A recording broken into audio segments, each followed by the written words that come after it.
Hey, let's continue with CyberForce. We love CyberForce. We love Marc Silvestri. We love good art and we love good coloring and we love fun, engaging stories. Some of that's in here, not as much as I wish it was. Just looking at this cover, it's, I don't know, it's not very good. Like, the drawings are all kind of fine. The coloring is like really top-notch computer coloring on nice glossy shiny paper. It looks really pretty. You know, Silvestri knows how to draw a hot babe and ridiculous like sexy proportions and poses, and like I said, that coloring with the laser effects, it's all pretty high, top-notch stuff. But man, as a cover, does this just leap off the shelf at you and makes you go, oh my God, I have to pick this up? It's just a bunch of superheroic nobodies fighting some giant mechanical something. It's fine, but not great. So, CyberForce, it's like a lot of these early Image team books, the first run of them. I say this all the time, where I think there's a decent premise behind all of them, behind the CyberForce and the Wildcats and the Stormwatches and the Youngbloods. But the original guys, for the most part, didn't really have, they didn't capitalize on the potential that all these concepts had.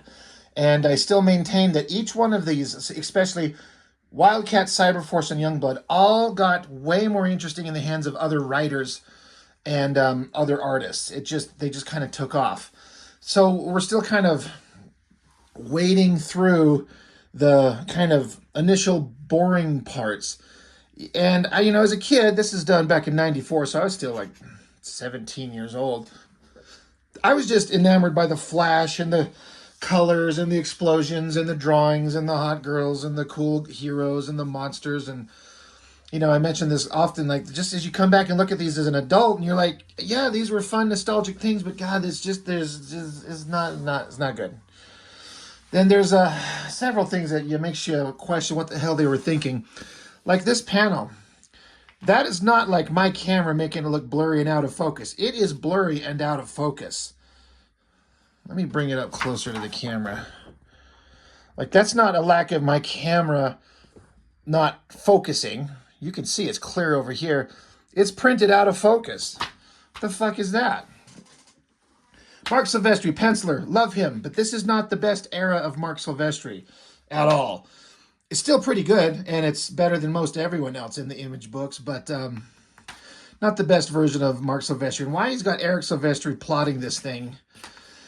Inks, you got Scott Williams, Bat, and Billy Tan, and Chiodo and Haberlin on colors, and a bunch of computer colors.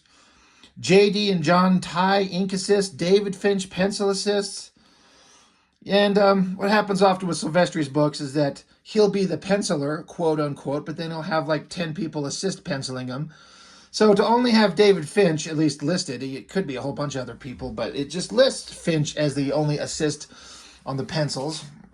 And Finch ends up taking over after Silvestri, and that's one of my favorite runs of the book. It's page 1, 9 panels, 10,000 words. All these boxes, they're just trying to like recap everything that's come along before. They're in the team got sent off to Guatemala because there's these deadly new drugs, black cocaine and black crack. All right.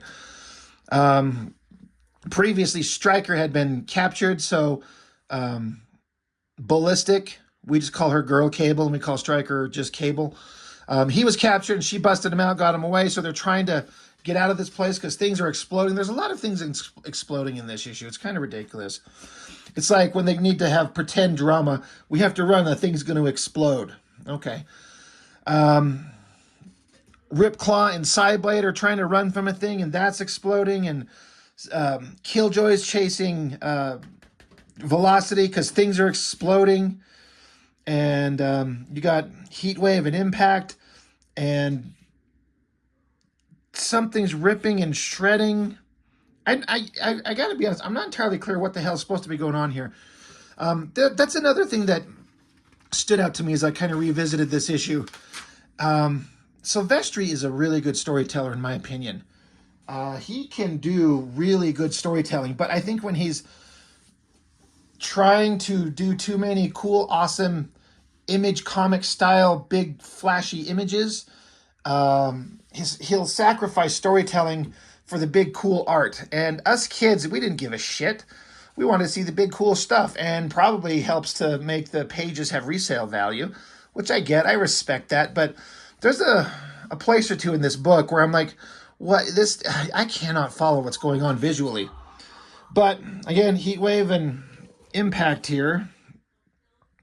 I don't know if garbage is exploding up or things are crashing down, if it's connected to this or if it's an entirely different scene. All I know is that on the page turn, we got to turn the book sideways. And this is the only way to have it, just leave it like this so you can see the entire thing. We turn it sideways, look at it properly. You can't really have it all on camera. Now, for real, the big strong guys on these team books were always the least interesting. And of the least interesting strong guys, Impact is far and away the least interesting. I mean, he's barely less interesting than Maul on Wildcats. I swear people seem to like that character on Wildcats. Maul, the guy who can grow bigger, and he gets dumber the bigger he gets, and he's got those stupid tusks on his back. For some reason, it seems like people love that guy. But does anybody, and does I mean anybody, love Impact, the strong guy from CyberForce? Can you tell me anything about his character, who he is, or what his motivations are? Like, I can tell you something about Maul. I mean, he's half alien. He gets dumber with the bigger he gets. The smaller he gets, he becomes a brilliant scientist, which I honestly don't think was established until another writer took over that book, trying to find something interesting about him.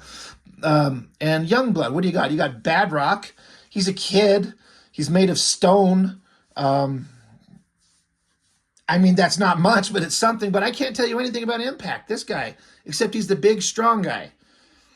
And this is maybe the coolest double-page spread he ever got. Silvestri does metal and technology so good. The shiny reflections on it, the cool underlighting to give it that double lighting look. I mean, this is pretty badass, all things considered, being a character we don't give a shit about. I don't know that these weird beams of light coming through the garbage are necessary. It's almost like the coloring guys wanted to show you, like, hey, look at this cool shit we can do. And it's kind of cool, it's I don't know, it's necessary. Anyway, just had to go on a strong guy rant there about, I mean, the strong guy characters, I have these ideas for myself about doing, books with the strong guy characters. They should be the hardest ones to take down. With that much muscle mass to lift things, they should be indestructible, impenetrable, unstoppable, and the hardest thing to stop. But the strong guys are the first ones to drop, because we want to do stories with the hot girls kicking ass and the guy with blades on their hands kicking ass. We don't care about the big strong guy punching things. Anyway, for a boring character, I know I've just said this, but pretty impactful, huh? Get it? Massive drawing, great job on the coloring. We just don't care. We care about hot girl in sexy pose. Now, all this wording, like all this extra text, I know they got to recap the story. I guess they have to recap the story because every book could be someone's first. But this is bordering on Todd McFarlane's Spawn level of excess text.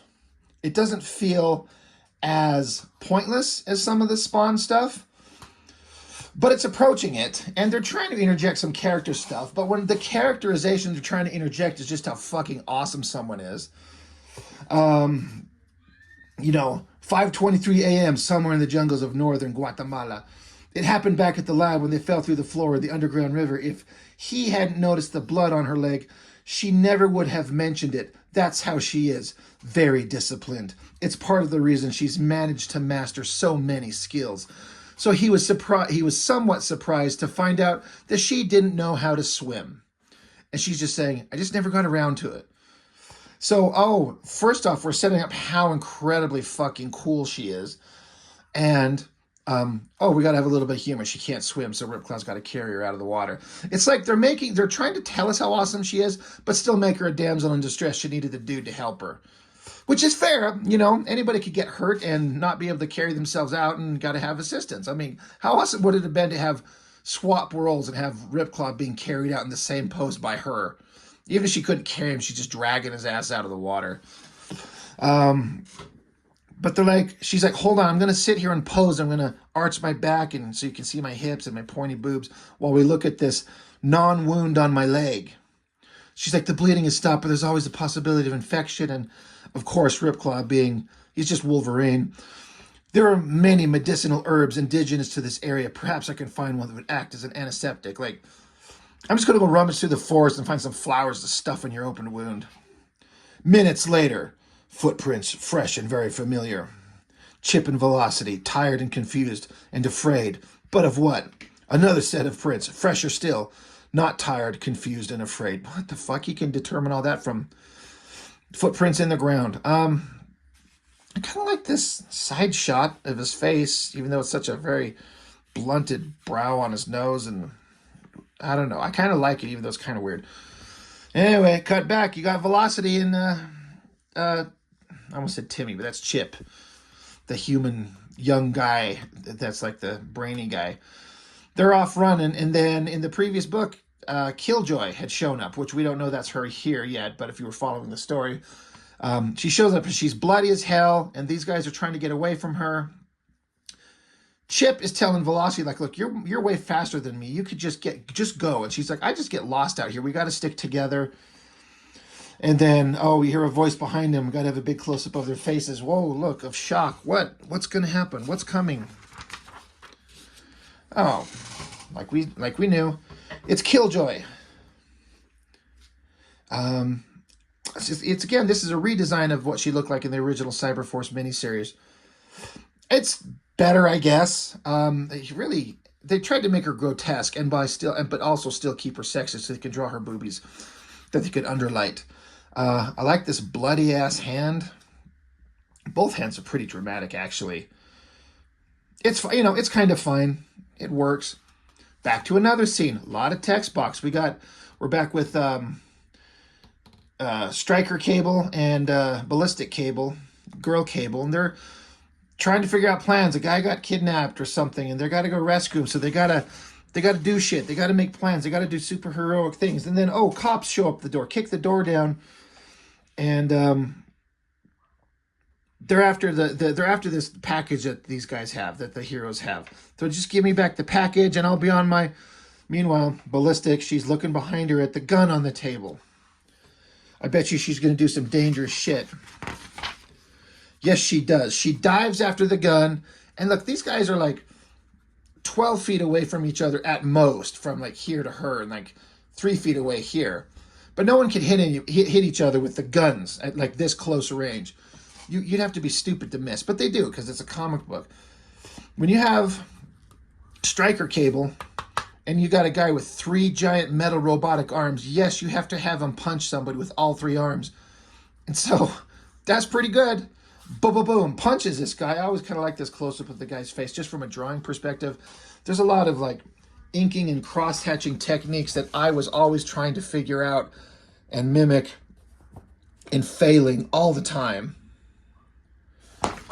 And I gotta say, like, I gotta imagine if I was tasked with drawing this kind of thing, figuring out how to anatomically make all these things fit, like 3 big arms, and how would they like fit on the body and make them work. You can kind of tell that Silvestri just kind of fakes it. There's just like a massive robotic arm, and then he just extends them out and then starts separating them a little bit, and then puts 3 giant fists out here, which is fine. I mean, you got to do it some way. Ballistic gets a gun and shoots a guy, I guess. She shoots. I guess this is the guy getting punched here. So other dude, he's shooting. So she's missing. And her whole thing is that she's a perfect shot. He's missing. So then another reasonably cool shot of Striker. He's like throwing up his metal arms. He uses them as like deflector shields. And then he gives him the finger. His middle finger turns into like a dart taser thing. plugs the guy in the chest, zaps him. Now there's another guy behind him with a gun that's shooting, can't hit anything. But new guy who showed up, he gets shot in the back, and now there's somebody behind him. So good God, there's all kinds of like nonsensical stuff going on. Everyone's showing up. They all know where our heroes are at, so they're not laying low very well. And who shows up? It's fucking Ripclaw clones, the gunmen, who were introduced in issue 5? It's 5 or 6. I want to say it was 5. A bunch of guys that just kind of like pale skin and long hair, so they look like Ripclaw, but they wear trench coats and they carry guns. He says, I am Bullock, B-U-L-U-C, Bullock of the gunmen, and I am glad to be of assistance, though I am here, I have my own reason for being here. And what might that be, says girl Cable, as she stands with her ass stuck way the hell out here. Holy Lord. And they're standing over the dead, bleeding body of some random human. He's like, a debt to your father, the Mayan, owe him a great deal. He believed in our cause, became one of us, even adopted a Mayan name. Okay, if you say so, whatever. Chitty chatter, back and forth, talk about stuff. We got to go do stuff. Ballistic gets under the mattress of her bed, tosses Striker Cable a gun, and then she gets her own and racks a round into it. Back with Velocity and Chip and stupid Killjoy, who apparently isn't bleeding out and dying anymore, because the way that they were kind of implying it back here, like, look, she's just bleeding everywhere and bloody ass hands, and then she's fine. And then Chip is like, hey, get ready to get out of here. I'm going to drop a couple little mini grenades and blow her the fuck up. Boom. I always thought that was kind of a good drawing with the lighting on the back of her.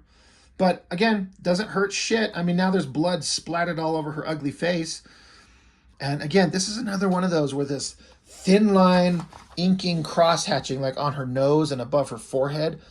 I tried to capture that shit for so long, even to this day. Like, I kind of understand the tools they use and how they do it, but it's so hard to pull off. It's such a trick. But after dropping grenades and nothing happens, didn't really do anything. I don't know, unless Velocity just ran off. So we're back with Impact and Heatwave. Now, the last time we saw them, they were just lifting heavy shit. What was going on? Why are they? I think Silvestri just wanted to draw a big, cool double-page spread. That's fine. But anyway, they're back on their plane. Now, I can't help it. I watch this other channel, this guy, Blood Force Mitch.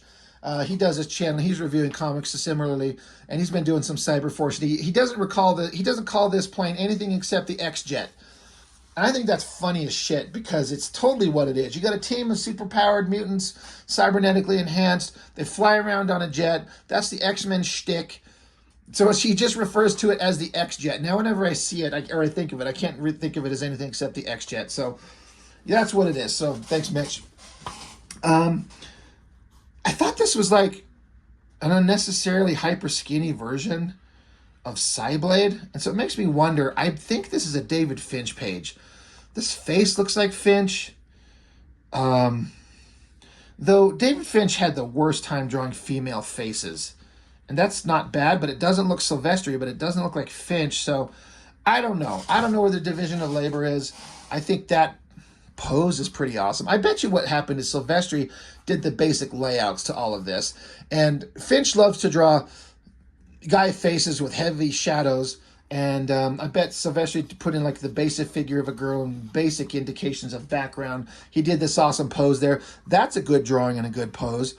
And I bet Silvestri probably did a tighter drawing on this face and then had Finch finish it. Total conjecture on my part. But anyway, the X-Jet shows up with Impact and the Heatwave. They're going to pick up Cyblade, I guess, and Velocity's still out there running around. And it's saying here how she's... what's stupid is that's Ripclaw, but she's running from Killjoy, but that's Ripclaw. Let me bring it up close. That's not Killjoy, that's Ripclaw.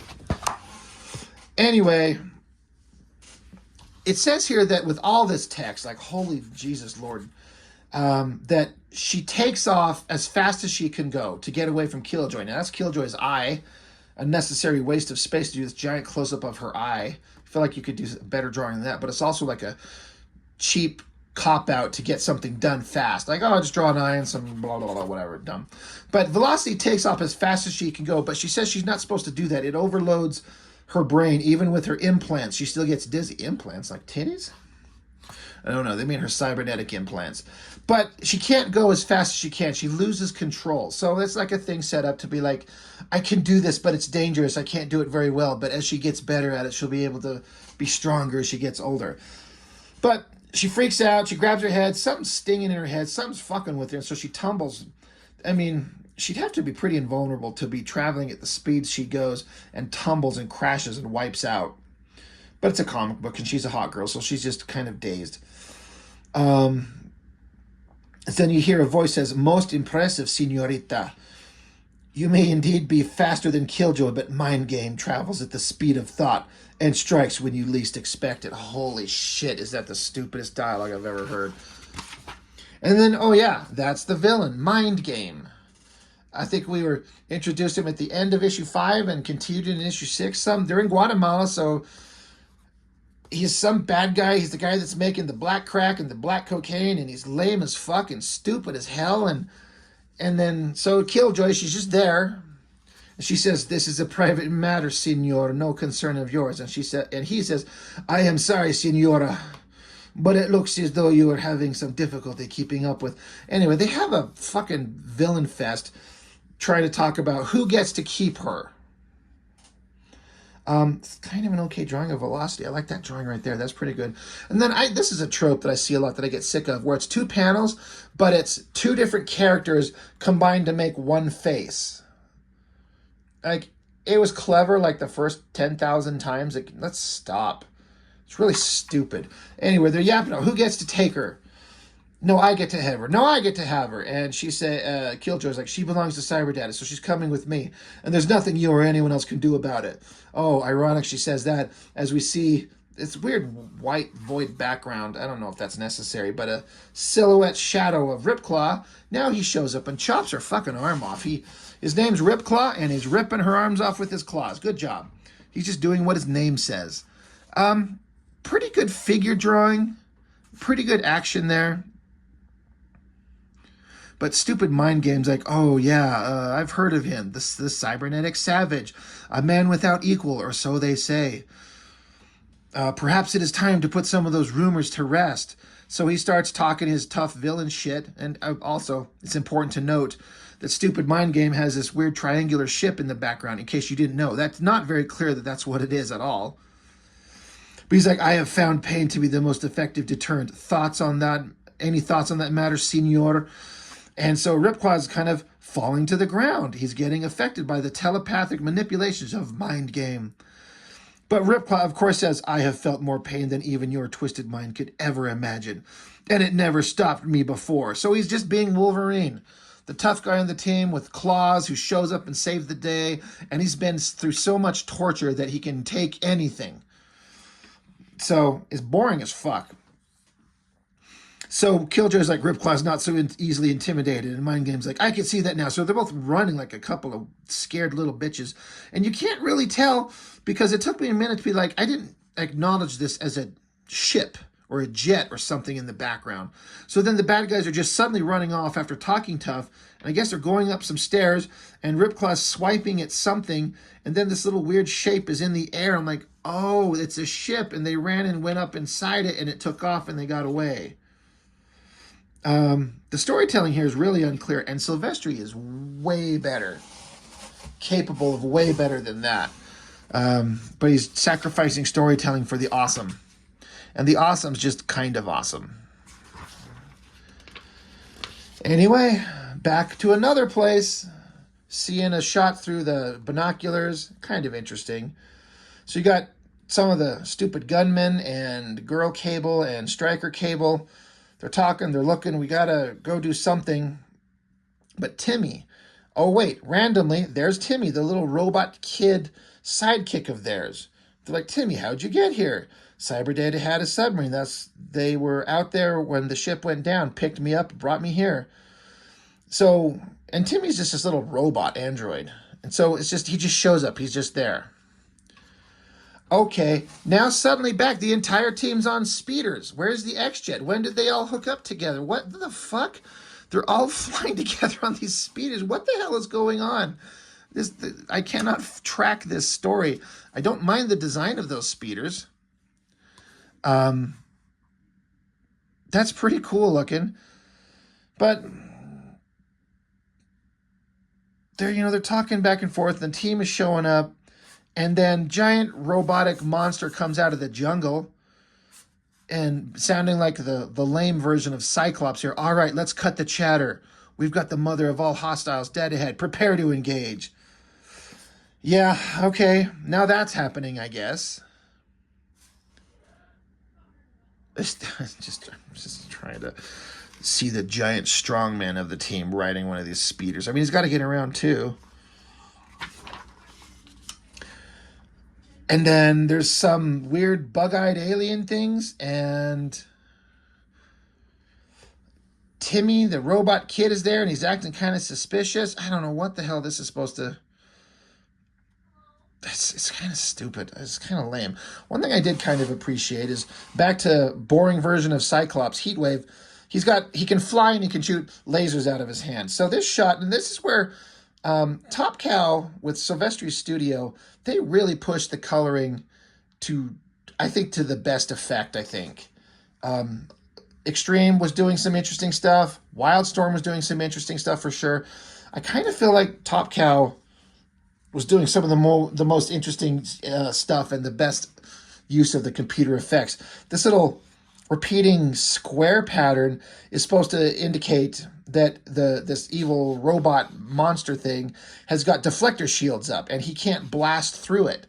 And I'm like, that's an interesting effect of colors and computer technology to show energy effects without drawing hard black lines on white paper.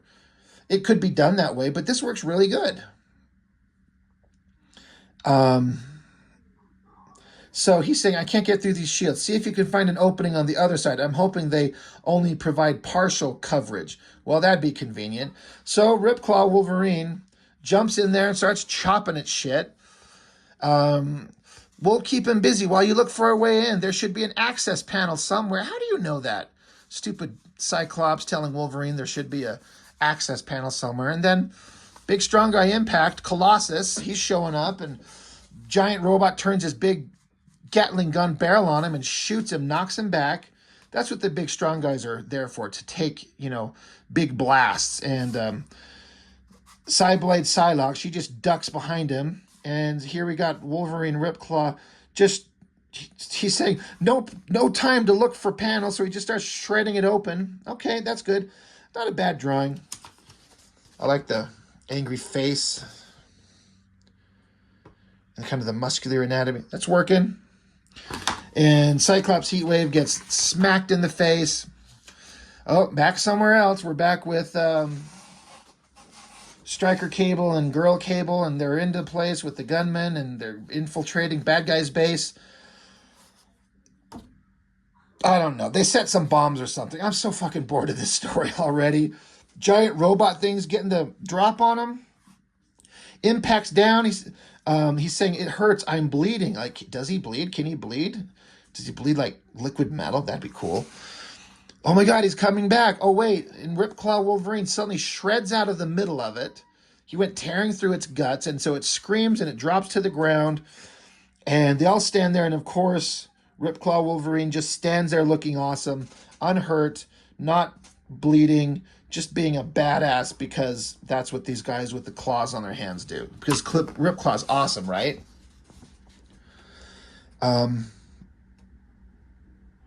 It's like a good drawing, but it also is kind of weird. Decent anatomy. I kind of like the legs, the anatomy on the legs, the inking, the lighting. And then shit just starts exploding. Something in the distance explodes, I guess.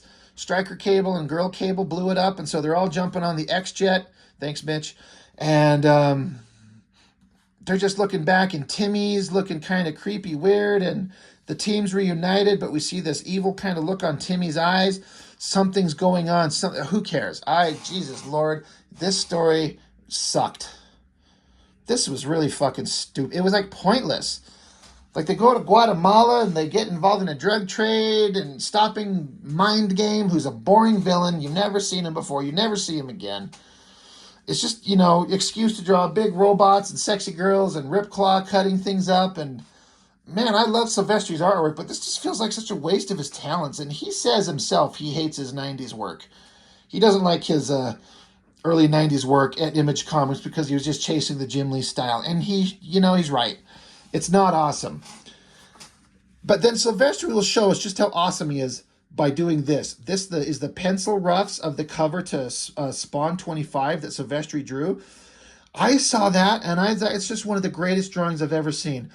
The pure drawing ability in this basic pencil sketch, the gesture in the hand, the folds in the cloak. It's like, to me, that was like the best drawing of Spawn I'd ever seen. And that includes McFarlane. And McFarlane, for all his storytelling failings, he never drops the ball making an awesome looking Spawn. But that to me was like, oh my God, is that awesome. I could not wait for that. I was so excited. Silvestri drawing Spawn. That's the greatest thing that's ever going to happen. And it turned out to be lame too. I'm pretty sure I haven't reviewed that. If I have it, we absolutely will, and the disappointment will be strong. Ripclaw, action figure, CyberForce, action figures. I think they were supposed to be like rubber dog toys. The letters pages from CyberForce. No thanks. The wait is over. Marc Silvestri, Chris Claremont. So I've been doing the Wildcats, and we're right in the middle of that Jim Lee Claremont reunion with the Huntsman is his name. So Claremont comes back, gets back together with Jim Lee, has the Wildcats interact with Claremont's own characters, and does a boring as fuck story. And then he comes over to CyberForce to team up with Silvestri and do the exact same fucking thing. But chronologically, this comes after the Wildcats one, so. And the Wildcats one's like 4 issues. This one's only 3. So we'll get to that shit. Yeah. Yeah. I've said it. I like Silvestri so much. His artwork is so good. There's always glimpses of just great stuff. But CyberForce just meandered around. It wandered around its story. Didn't really have a point. Nothing mattered. Who cares? It's just boring. So it's kind of unfortunate. But it is pretty. Anyway, that's it. That's all I got. Thanks for watching. Bye.